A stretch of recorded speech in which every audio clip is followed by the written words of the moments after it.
En el capítulo anterior, España y la Segunda Guerra Mundial, el peligroso equilibrio entre la neutralidad y la no beligerancia, el breve predominio de la Falange y la tentación fascista, las luchas internas dentro del régimen. Los monárquicos reclaman la restauración, los costes de tratar de imponer una economía autárquica.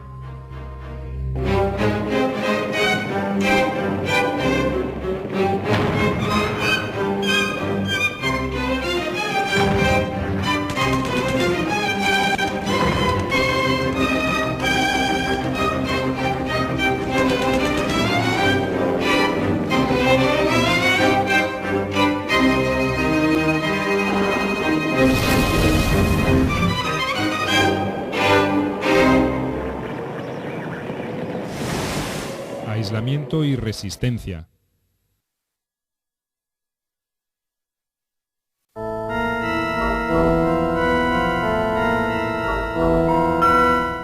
Con la victoria aliada contra el Eje, el régimen de Franco ingresó en el purgatorio del aislamiento internacional. El generalísimo había tardado demasiado en convencerse que la suerte de la Alemania nazi estaba echada, y esa actitud agravó la condena. Había sido un amigo inconsecuente de Hitler y Mussolini y un colaborador tardío de Churchill y Roosevelt. Pero lo que más molestaba a las potencias victoriosas no era ese pasado germanófilo, sino su presente de dictador inconmovible en una Europa liberada para la democracia. En esa Europa, recuperada a un altísimo costo para orgullo de Occidente, el franquismo era como una afrenta, una rémora de un pasado que se quería dejar bien atrás. Ya en marzo de 1945, el presidente de Estados Unidos, Franklin Roosevelt, que antes había garantizado a España el respeto a su neutralidad, advirtió que los tiempos habían cambiado. A través de su embajador, Norman Armour, le hizo saber a Franco que no hay lugar en las Naciones Unidas para un gobierno fundado en los principios fascistas. El país no sería incluido en los planes de ayuda económica para la reconstrucción y políticamente quedaría fuera del mundo. El 19 de junio, la Conferencia de San Francisco, asamblea inaugural de la ONU, a la que España no había sido invitada, certificó su ostracismo. México propondría con éxito su exclusión de ese organismo. Poco después, en agosto, las potencias aliadas reunidas en Potsdam ratificarían la condena.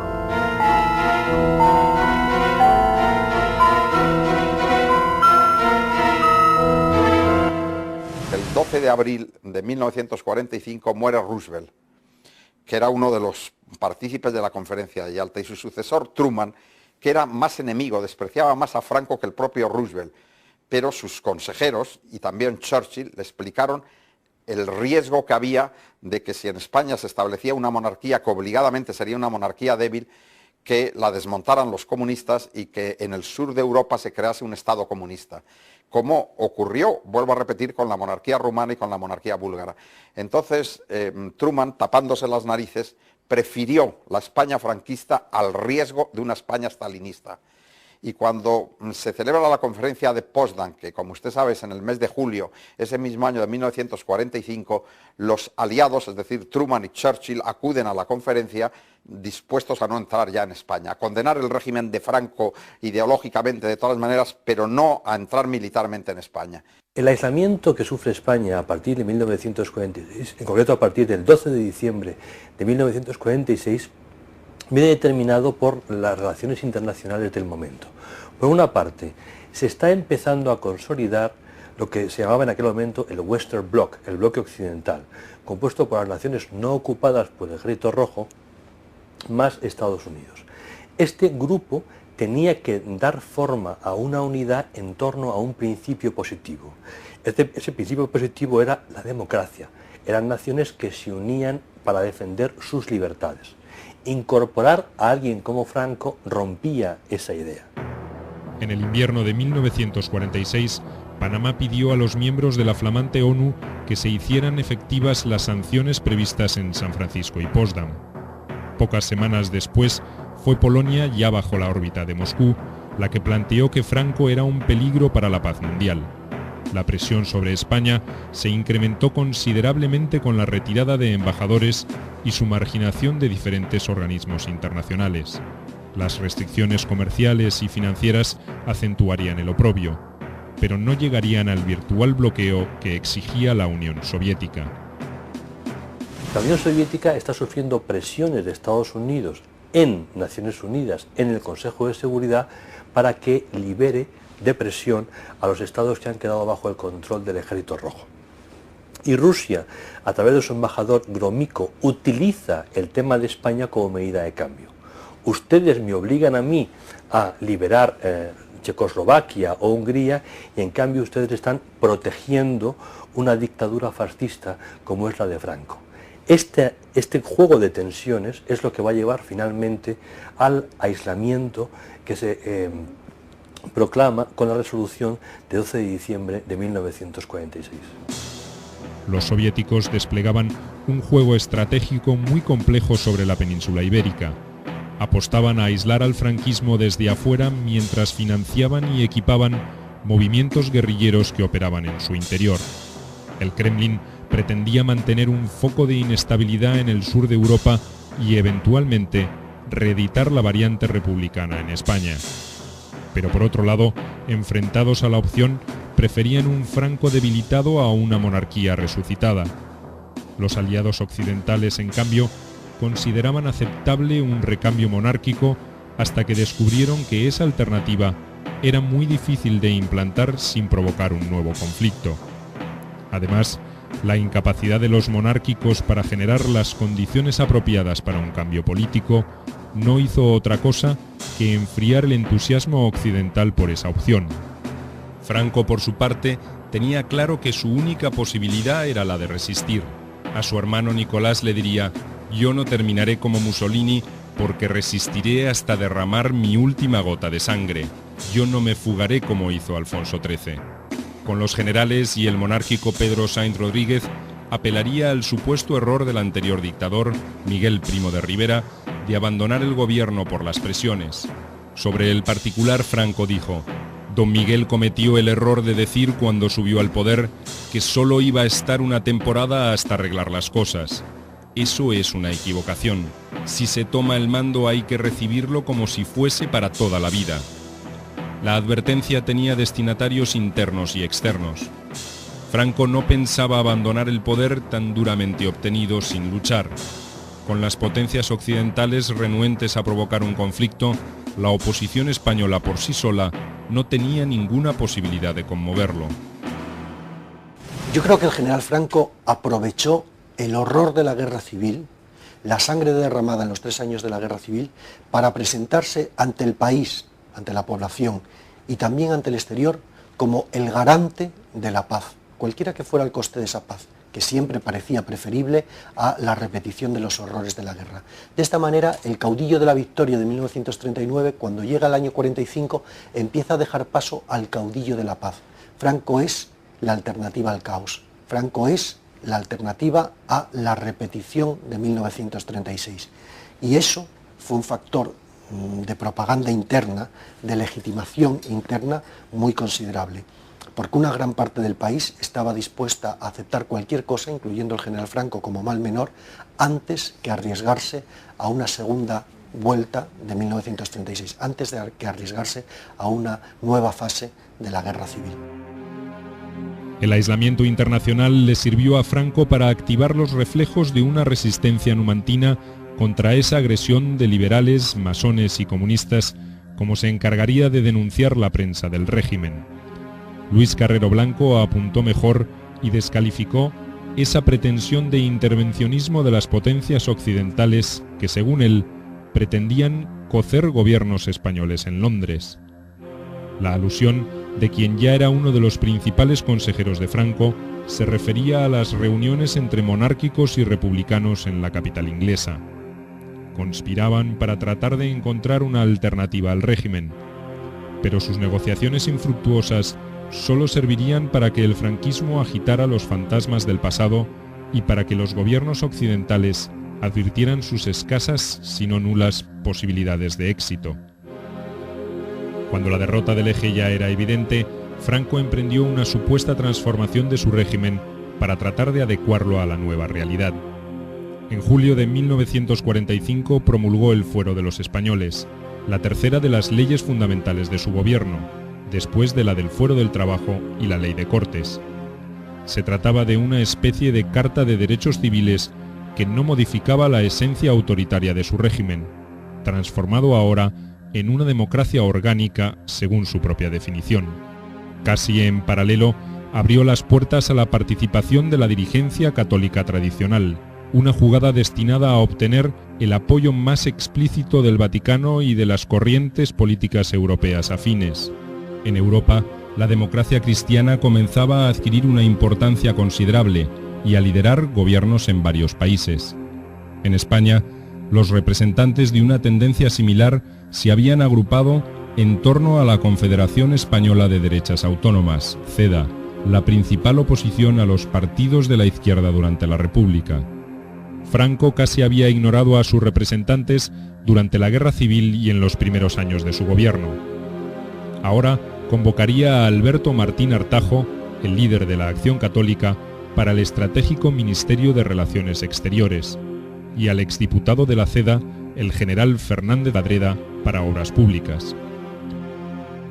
El jefe histórico de ese partido, José María Gil Robles, enfrentado definitivamente con Franco y aliado de don Juan, se negaría a participar y permanecería en el exilio.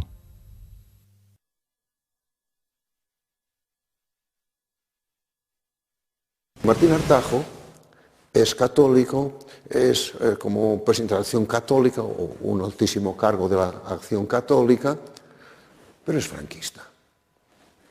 Y entonces consulta a Plaideniel y tal vez Plaideniel, esto no me consta, consulta a Nunciatura o Secretaría de Estado, por tanto es con la bendición de la Iglesia que entra a salvar a Franco en aquellos años más críticos, dar una imagen del gobierno de Franco. Franco fue camaleónico, podía cambiar de color mientras conservara él el poder. Entonces, un gobierno que sea menos falangista, menos militaroide y más tirando a demócrata cristiano, que es lo que estaba de moda en el Vaticano.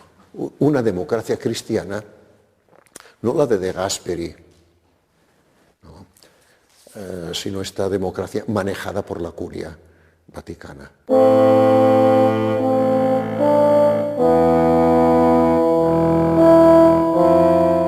Las reformas inducidas para neutralizar las presiones internacionales redujeron la influencia falangista, aunque esa familia seguiría reteniendo algunas carteras claves. Girón continuó en Trabajo y Raimundo Fernández Cuesta en Justicia. Otros gestos cosméticos apuntaban a cambiar algunas escenografías para atenuar la imagen autoritaria del régimen y hacerlo más potable a la opinión pública externa.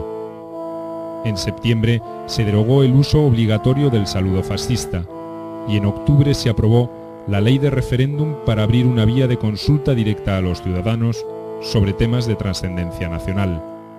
España ingresaría de esta manera en lo que se llamó entonces la democracia orgánica, que no era algo muy distinto del corporativismo católico de los años 30. La posibilidad de que la bandera de la restauración monárquica cobrara nuevamente fuerza y que la presión internacional creara condiciones favorables para esa pretensión, fueron las causas eficientes que obligaron a esos retoques. La consigna del gobierno franquista para atravesar ese difícil momento, según la original interpretación de Carrero Blanco, era la de orden, unidad y aguantar. El ingreso de los representantes católicos en el gobierno generó tensiones con los falangistas que comenzaban a sentir que declinaba su influencia. Un símbolo de ese retroceso fue la salida del gobierno de José Luis Arrese, quien desde 1941 se había encargado de moderar los excesos fascistas de la Falange. Arrese, que se había opuesto a la institución del Fuero de los Españoles, igual que los otros ministros falangistas como Girón y Rein Segura, resistió también otras medidas aperturistas defendidas por Artajo. La amnistía para delitos de la guerra civil, reformas electorales de las Cortes, Un menor rigor en la aplicación de la censura y la ley de referéndum fueron algunas de ellas. El general Franco tuvo una concepción muy instrumental de su partido unificado, de la Falange Tradicionalista. Un partido que estaba ahí para servir como cantera de fieles servidores administrativos, una de sus principales funciones, que estaba ahí también para encuadrar la sociedad civil a través de sus organismos delegados, que estaba ahí para formar lo que él llamaba la claque que rompe aplaudir en el teatro, es decir, para ser ese factor de movilización necesario para tener un mínimo consenso plebiscitario en la calle. Al margen de eso tenía una función política de contrapeso de otras familias. Su concepción es que los falangistas más partidarios del regencialismo, es decir, no precisamente monárquicos, y faltos de cualquier líder indiscutido que no fuera el propio general Franco, no tenían a dónde ir y sin embargo podían servirle a él como cortapisa a las demandas monárquicas en un primer momento, luego católicas, de restauración del pretendiente o de alteración del equilibrio de poderes dentro del régimen. El poder de la Falange, con todo, ya no era el de los primeros años de gobierno, aunque Franco se negara a prescindir de su colaboración, como le sugerían algunos ministros. Para el caudillo, la Falange siempre sería útil para mantener el espíritu del movimiento de 1936 y para proveer de cuadros administrativos a la burocracia gubernamental. Cuando en 1945 Artajo le pidió directamente la disolución de la FET, Franco le respondió que se trataba de un instrumento eficaz, un baluarte contra la subversión y hasta de un escudo para las críticas, porque se les inculpa por los errores del gobierno. También la utilizó para equilibrar las cargas en el gabinete y evitar el predominio de una familia sobre las otras, según su estrategia habitual. Pero el mejor momento de las camisas azules ya habrá pasado. El régimen se consolidó sobre otras bases. Franco tenía una habilidad extraordinaria, que justamente jugaba con las distintas familias, se enfrentaba unos con otros. Su idea es que si daba preeminencia a uno estaba perdido, se lo comían, digamos, y él siempre administró una pequeña rivalidad entre ellos, ¿no? Y siempre tenía un falangista, un tecnócrata, un católico, un requeté, un militar, siempre los tenía, digamos, un poco ahí enfrentados y él decidiendo por encima, claro está.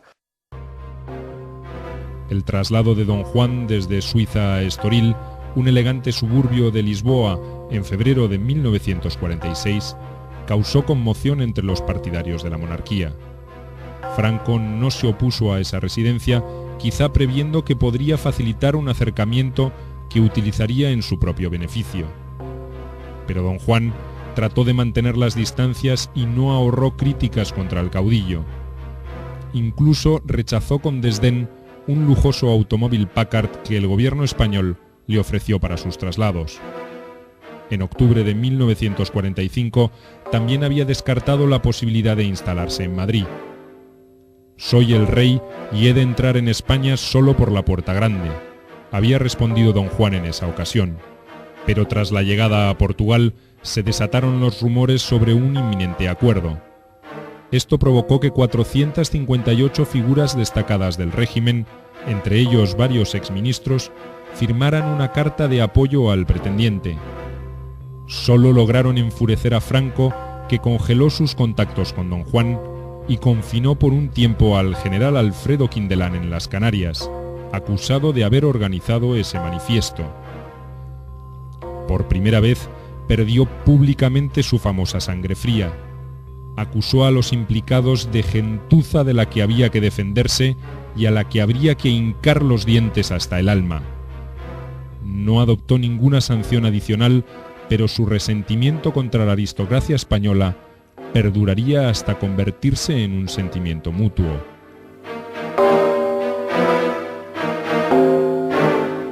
Cuando en febrero de 1945, como consecuencia de la conferencia de Yalta, Don Juan sabe que va a ser el rey de España y hace su manifiesto del 19 de marzo, me parece que es de 1945, se encuentra en Suiza, y Suiza es un sitio complicado de relación con España.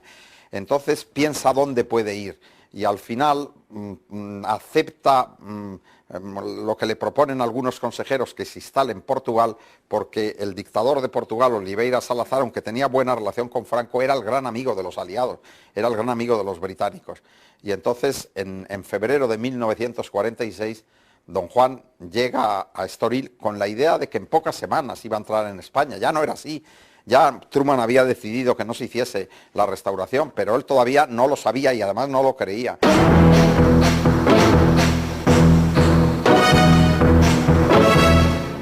Aunque el generalísimo siempre había admitido su preferencia por una sucesión monárquica para el régimen, nunca había garantizado el respeto por la línea dinástica. Tampoco había insinuado plazos para que ese recambio se hiciera efectivo. Ahora movería sus piezas para quitarle a los monárquicos más intransigentes su principal bandera de resistencia. Mientras Gil Robles, el principal asesor político de don Juan, intentaba arribar a acuerdos con grupos republicanos en el exilio, Franco lanzó la Ley de Sucesión en marzo de 1947. Prieto y algunos representantes de don Juan llegaron a suscribir un pacto en 1948, que se llama el Pacto de San Juan de Luz, por el sitio donde se hizo, en el cual se llegaba al acuerdo político de que los socialistas apoyarían a don Juan si don Juan representaba realmente un régimen democrático. Y no solo esto, un enviado de don Juan, en el año 46, ya antes, se entrevistó con el líder más carismático del socialismo español, con Largo Caballero, en París. Eso es una cosa poco conocida, pero está en los libros y yo mismo he escrito sobre ello. Entonces, Caballero, el feroz revolucionario, ya la vida había enseñado mucho a todos y le dijo al marqués de Carvajal, que era el emisario, que si la vuelta de la monarquía significaba que fuera una decisión democrática de los españoles, él la apoyaría. Este acuerdo, en fin, habla de una incorporación de España al mundo occidental, de que haya una reconciliación. Es decir, que lo que plantea es que la situación, el futuro español tiene que ser sometido a una consulta popular, ¿no? En todo caso, inmediatamente después se produce, o simultáneamente se produce el encuentro de don Juan de Borbón con Franco, con lo cual parece que el pacto llega demasiado tarde. De todas formas, yo creo que lo importante de este pacto es esa primer encuentro entre los vencedores de la guerra civil y un sector de los vencedores de la guerra civil y de los vencidos. La Ley de Sucesión consagraba a España como reino y al generalísimo como regente perpetuo, con atribuciones para elegir a su sucesor real cuando lo estimara conveniente. El futuro monarca tendría que ser español, varón, mayor de 30 años, católico y debía jurar la defensa de las leyes fundamentales del régimen y del movimiento. La ley creaba el Consejo de Regencia y el Consejo del Reino, dos instituciones destinadas a garantizar la transición y la continuidad en el caso que Franco muriera sin haber designado a su reemplazante. Ese cuerpo legal fue rubricado por las Cortes el 7 de junio y ratificado con un referéndum donde una abrumadora mayoría de españoles votó en forma afirmativa. El 93% de casi el 90% de los habitantes que participaron del acto electoral. Don Juan ya no era el candidato excluyente para ocupar el trono, y Franco había encontrado la forma de legitimar su poder en forma definitiva. El resultado de esta maniobra acentuó la división entre los monárquicos colaboracionistas y los juanistas, desencantados y con pocas esperanzas de revertir el proceso, como lo reconocería el general Quindelán en una carta enviada al pretendiente. Franco se encuentra en estos días, según me dicen, en plena euforia. Es hombre que tiene la envidiable condición de dar crédito a cuanto le agrada y olvidar o negar lo desagradable. Está además ensoberbecido e intoxicado por la adulación y emborrachado por el mal de altura. Es un enfermo de poder y decidido a conservar este mientras pueda. En resumen, no creo que Franco en su actual estado ególatra piense dar paso a la monarquía cuando acaba de ver a sus pies rendidos a 12 millones de esclavos sumisos. Y naturalmente don Juan rechazó la ley de sucesiones de un manifiesto terrible contra la ley de sucesión, tan duro o más que el manifiesto del 45. lo cual pues todavía enrareció más las relaciones entre Franco y don Juan. Si a eso le unimos el pacto de San Juan de Luz con los apestados socialistas para Franco y también con el apestado Gil Robles en 1947, la situación fue terrible. Don Juan terminaría aceptando lo inevitable. En agosto de 1948 accedió a entrevistarse con Franco en el yate Azor, en el Golfo de Vizcaya, desoyendo el consejo de algunos de sus principales asesores. Durante 3 largas horas, trató de arrancar de Franco un compromiso que justificara su audaz maniobra, pero como otros dirigentes de su tiempo, subestimaba la astucia y el talento político del caudillo. Frente a un don Juan altivo, Franco se mostró humilde al recordar a Alfonso XIII, pero firme ante un pretendiente acorralado. Jugó con él como el gato con el ratón y hasta se permitió exhibir una hospitalidad poco acorde al rango de su invitado. El pretendiente relataría después que la comida era malísima y como él no bebe, ni siquiera se cuidó que nos sirvieran vinos de crianza. El comentario reflejaba la impotencia de don Juan. El único resultado concreto de la reunión fue la aceptación a que su hijo Juan Carlos de Borbón y Borbón fuera educado en España, bajo la tutela y supervisión del caudillo. El príncipe, que tenía 10 años de edad, llegó a España el 7 de noviembre de 1948. Esa maniobra derribó la última esperanza de los republicanos de lograr la sustitución de Franco. Habían quedado definitivamente aislados de cualquier juego de poder. El caudillo, consciente de su éxito, no cumplió con el compromiso de eliminar la propaganda antimonárquica que desplegaba la prensa del movimiento, y se negó a otorgar el título de príncipe de Asturias al pequeño heredero. También hizo trascender que se reservaba otra baza por si don Juan cambiaba de opinión. Mantenía contactos con don Jaime, el hermano sordomudo de don Juan. Por esa discapacidad, don Jaime había renunciado a sus derechos sucesorios, pero tenía 2 hijos varones, Alfonso y Gonzalo, que podían aspirar al trono. Franco agitaría esa amenaza casi hasta su muerte. El aislamiento internacional acentuó en el régimen el espíritu de cruzada, de restauración de valores míticos de la era dorada del imperio, que España había perdido en una larga y dolorosa decadencia.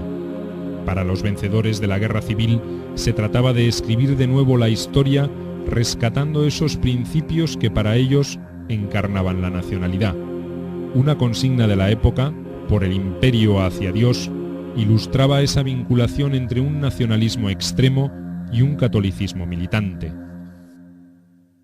Hay 3 épocas muy separadas entre sí, pero que reflejan bastante una mentalidad. Constantino, que impone el cristianismo después de una de las persecuciones peores de la historia, la de Diocleciano.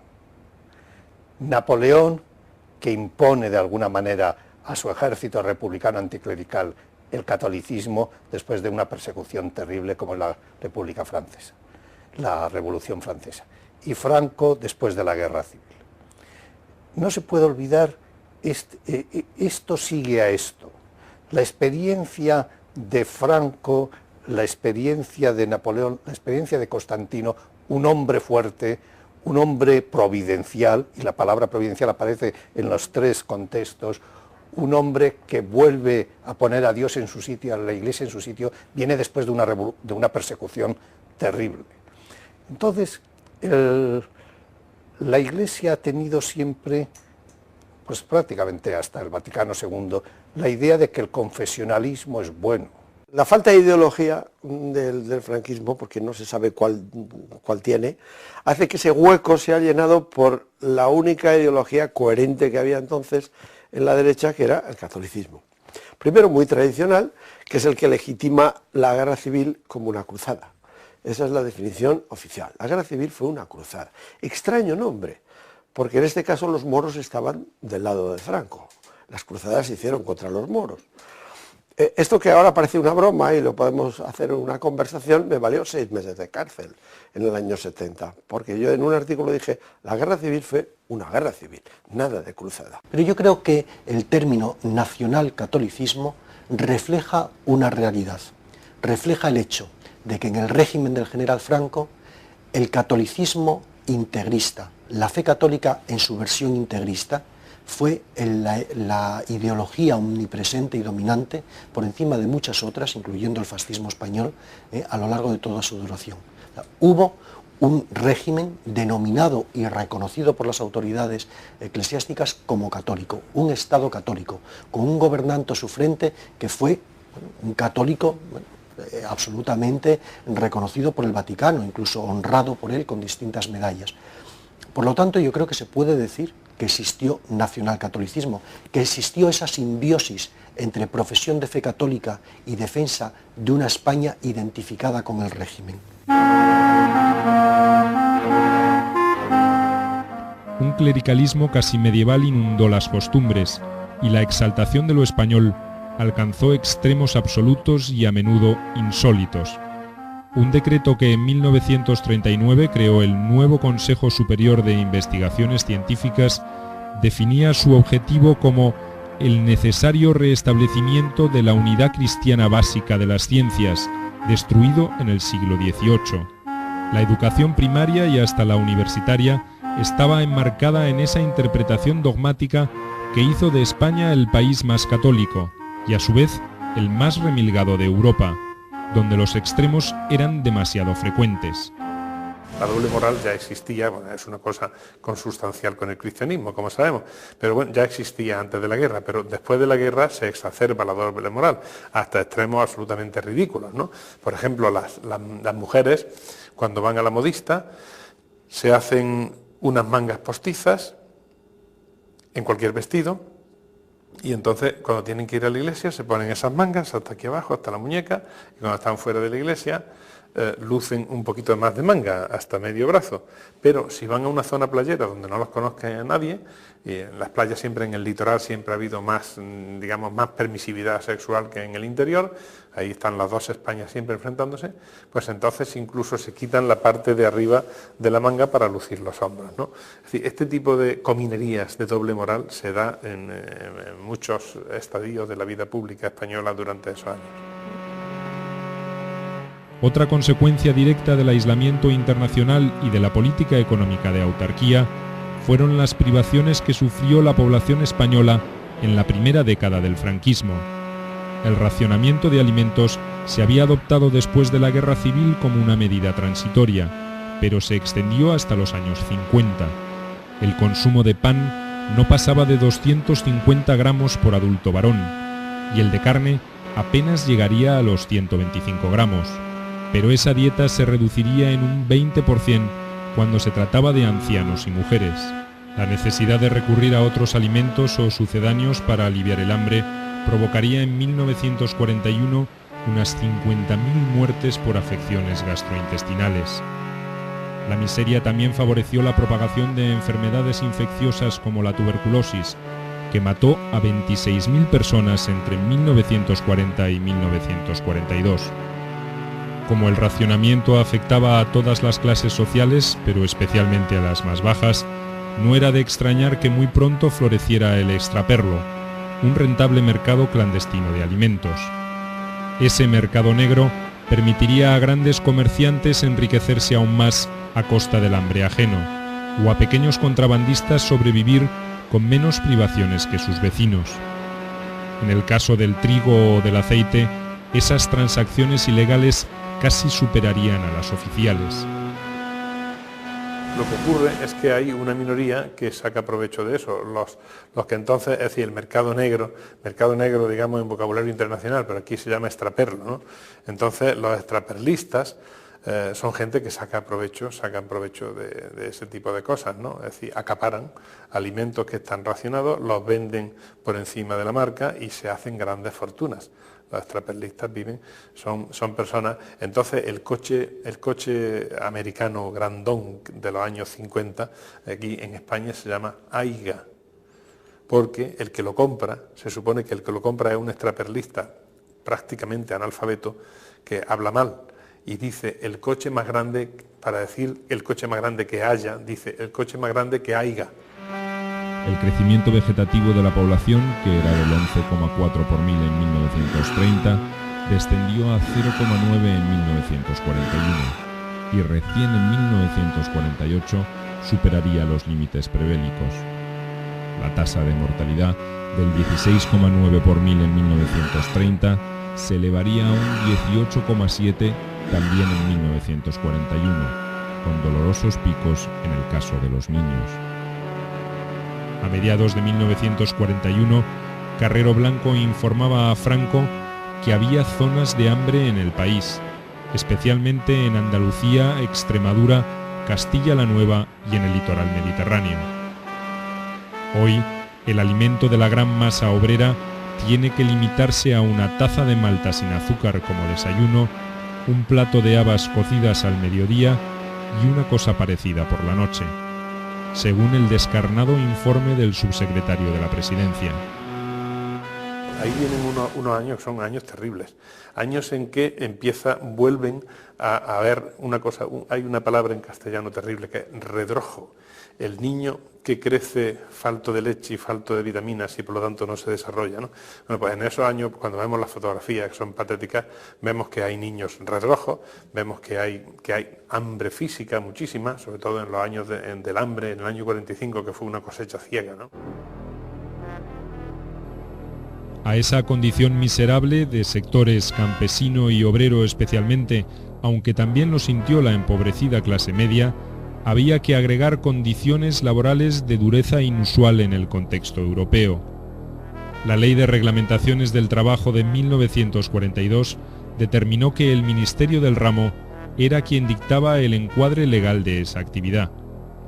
Cualquier reclamación debía ser individual y toda acción colectiva, incluida la huelga, podía quedar incursa en el delito de sedición. Estas reglamentaciones de trabajo determinan las condiciones de trabajo en general, determinan la clasificación de los puestos de trabajo, determinan la valoración de puestos, regulan los horarios, regulan las horas extraordinarias, regulan los periodos de descanso, las fórmulas de ascenso, es decir, regulan prácticamente todo. Además de las reglamentaciones de trabajo, existe una última, digamos, una última fórmula que cierra el ciclo, que es los decretos salariales que hasta 1956 los dicta el gobierno. Los salarios sufrirían un descenso notable y quedarían muy por debajo de los índices de precios tanto de los oficiales como de los del mercado negro. Un informe elevado a Franco en septiembre de 1940 señalaba que el incremento de los precios al por menor en relación con la fecha anterior al movimiento sería de un 90%, en tanto que los salarios, salvo casos excepcionales, no han aumentado más de un 35 o un 40, y en ocasiones menos aún. El estudio, realizado por el economista falangista Higinio París Eguilaz, destacaba que el 80% de la población había sido afectada por la crisis. La depresión económica de los años 40 produjo también un freno o un retroceso parcial en la modernización de la sociedad española. La población agraria aumentó pese a que paralelamente descendió la producción de ese sector y a que se incrementó la emigración hacia las ciudades. Los campesinos que buscaban una vida mejor en las ciudades no hicieron otra cosa que agravar el chabolismo, porque la actividad industrial y de servicios tampoco era floreciente. La proclamada política agraria de la Falange, con sus planes de colonización y concentración parcelaria, nunca daría los resultados esperados, y de alguna forma agravarían la situación. En 1941, la exigua cosecha de trigo fue atribuida por las autoridades a una pertinaz sequía, que ocultaba piadosamente otros defectos no atribuibles a la naturaleza. Pero Franco era un hombre con suerte.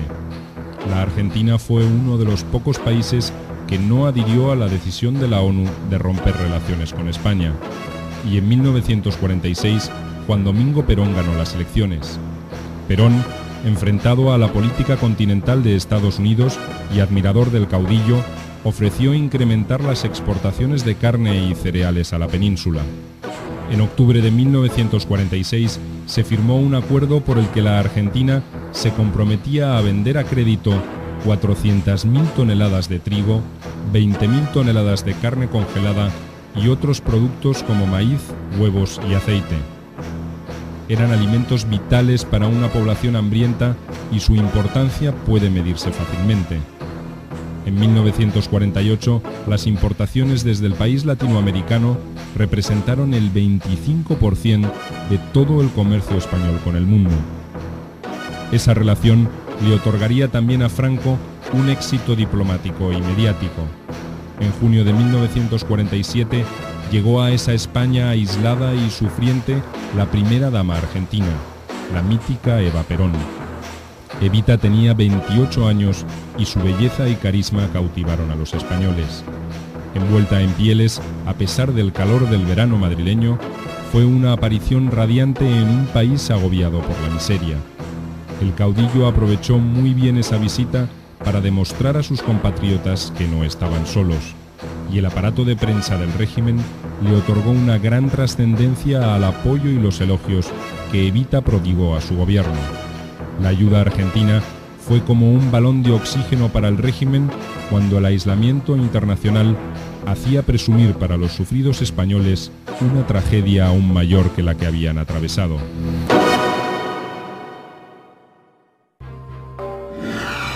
En el próximo capítulo, el fin del aislamiento internacional en el contexto de la Guerra Fría. Un régimen indeseable pero necesario. Concordato con el Vaticano y acuerdos con Estados Unidos, dos éxitos de la diplomacia franquista. La oposición monárquica y la republicana se quedan sin apoyos.